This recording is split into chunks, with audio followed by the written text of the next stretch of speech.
A warm good afternoon to everyone. This is Babita Chauhan and I'm here to discuss an important topic with all of you.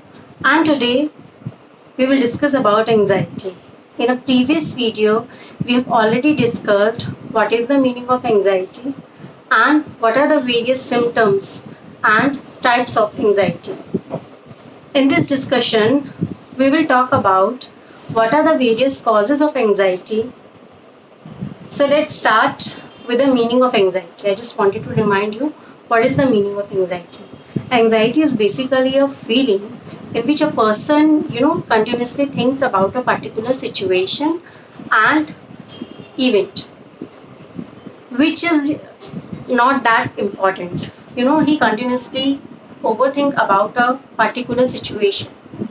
एक wasteful activity में अपने mind को invest करना और उसका कोई भी पर्टिकुलर रिजल्ट ना होना. ठीक है, प्रॉब्लम है, आप उसके बारे में सोच रहे हैं, अच्छी चीज़ है, उसका आपको सॉल्यूशन मिलना चाहिए और आपको सर्च करना चाहिए. लेकिन एक वेस्टफुल सिचुएशन के ऊपर आपको कंटिन्यूसली सोचते रहना या उस सिचुएशन के बारे में आप कंटिन्यूसली जब ओवरथिंक करते रहते हैं तो उसका कोई भी एक रेलेवेंट चीज़ नहीं आती है हमारी लाइफ में. तो जो सबसे पहला हम कॉज एंजाइटी का देखेंगे वो होता है स्ट्रेस. जैसा कि आजकल हम देख रहे हैं, जो हमारा लाइफस्टाइल है, जो हमारा शेड्यूल है या जो हमारा वर्किंग इन्वायरमेंट है, वो बहुत ज़्यादा हमें टाइम नहीं देता कि हम अपने बारे में सोच सकें या अपने से रिलेटेड कोई भी चीज़ या कुछ डिस्कशंस कर सकें. तो हम बहुत ज़्यादा बिजी हैं अपने काम के साथ, हमारे इवन अपने लिए ही टाइम नहीं है. तो हमारा लाइफस्टाइल इस तरीके का हो गया है कि हमारे लाइफ में स्ट्रेस एक बहुत इम्पॉर्टेंट चीज़ बन गई है. तो जैसे जैसे स्ट्रेस डेवलप होता है किसी भी सिचुएशन या किसी भी इवेंट की वजह से, वैसे ही हमारी जो सोचने समझने की शक्ति होती है वो भी धीरे धीरे कम होती है. हम किसी भी छोटी सी चीज़ से परेशान हो जाते हैं. तो स्ट्रेस ही सबसे बड़ा कारण है जो एक आगे चल के हमें एंजाइटी की तरफ ले जाता है. तो ये सबसे पहला कॉज जो हमने देखा एंजाइटी का वो था स्ट्रेस. अब जो नेक्स्ट फैक्टर है वो है कि कई बार लोगों के पास फाइनेंशियल प्रॉब्लम्स आ जाती हैं. आपको घर लेना है, आपको एजुकेशनल पर्पसेस से मनी की रिक्वायरमेंट है, बट आपके पास उतने फाइनेंसेस नहीं है. Then you started having a problem. तो इसकी वजह से भी हमें एंजाइटी हो जाती है. या फिर कई बार हमारी लाइफ में कोई ऐसा इंपॉर्टेंट पर्सन होता है जो हमें छोड़ के चला जाता है ड्यू टू डेथ और सम अनएक्सपेक्टेड थिंग्स. तो हम उस पर्सन से इतने ज़्यादा मोटिवेटेड होते हैं या उसका इन्फ्लुएंस हमारी लाइफ में इतना ज़्यादा होता है कि हम उस इंसान के जाने के बाद अपने आप को बहुत लोनली फील करने लगते हैं और हम ओवरथिंक करने लगते हैं, उसके बारे में कंटिन्यूसली सोचते हैं और धीरे धीरे वो चीज़ें हमें एंजाइटी की तरफ ले जाती हैं.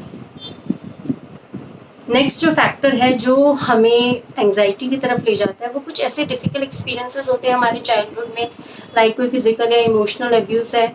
उस इवेंट का इतना ज़्यादा इम्पैक्ट हमारे माइंड पे होता है कि हम उसे आगे की लाइफ तक भी भूल नहीं पाते हैं. तो कई बार हम उस चीज़ को सोच के भी इमोशनली वीक होने लगते हैं और एंजाइटी की तरफ जाने लगते हैं. बच्चों के अंदर भी आजकल हम देखते हैं एंजाइटी इश्यूज़ हैं. लाइक मैंने बात की थी सेपरेशन एंजाइटी की, जो छोटे बच्चों के बीच में होती है सबसे ज़्यादा, क्योंकि जैसे ही वो अपने पेरेंट्स से अलग होते हैं उनको एक डर बैठ जाता है मन में, तो वो सेपरेशन की फीलिंग उनके अंदर आने लगती है. क्योंकि छोटे बच्चे हैं, उन्हें अपने पेरेंट्स का साथ चाहिए और थोड़ा भी अगर वो पेरेंट्स से दूर होते हैं तो उनके अंदर सेपरेशन एंजाइटी शुरू हो जाती है.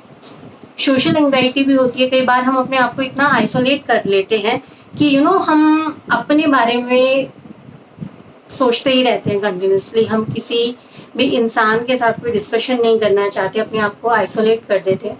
ये भी चीज़ हमें एंजाइटी की तरफ ले जाती है.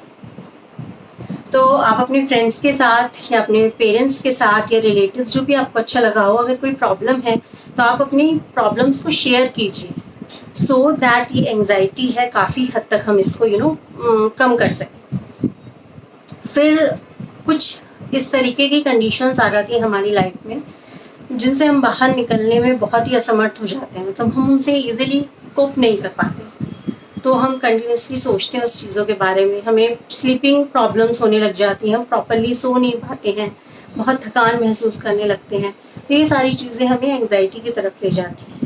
तो ये जो हम डिस्कस किए कुछ कॉजेज़ थे जिनकी वजह से हमारे लाइफ में एंग्जाइटी आती है, और हम अपनी कल की नेक्स्ट वीडियो में डिस्कस करेंगे कि क्या ऐसे तरीके, क्या ऐसे वेज हम अपने लाइफस्टाइल में इंक्लूड करें जिससे हम एंग्जाइटी, स्ट्रेस जैसी चीज़ों से दूर रह सकें और एक अच्छा एक्टिव हेल्दी लाइफस्टाइल जी सकें।